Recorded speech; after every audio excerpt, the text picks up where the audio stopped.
Hey, this is Dr. Blankenship with UK King's Daughters Cardiology. We wanted to give you some tips to make sure you're taking care of yourself this winter.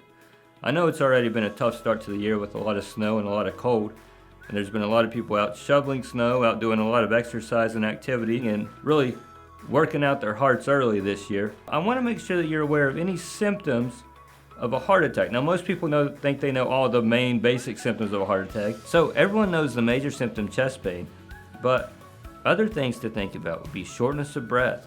Oftentimes, for instance, in women, they have symptoms that aren't usual, such as nausea, vomiting, fatigue. Other symptoms that even could be a sign of a heart attack could be feeling flushed, feeling faint. Those could be leading signs that your heart is telling you that something's wrong. If you experience any of those symptoms, it's very important that you consider if you could be having a heart attack.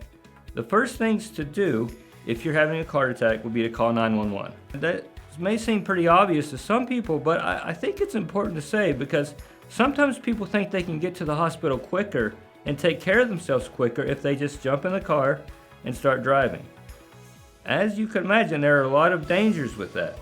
Number one, if you are having a heart attack and you're behind the wheel, anything could happen. You could get lightheaded, you could pass out. If you have a heart attack at that time, there's nowhere there to help you.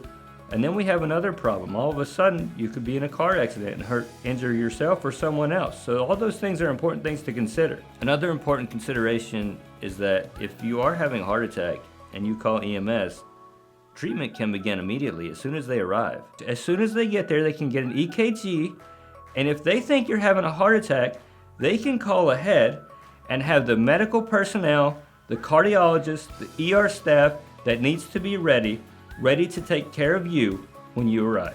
If you think you're having a heart attack, I encourage you to call 911 as soon as possible. That's the most effective way for you to get your heart the care that it needs quickest.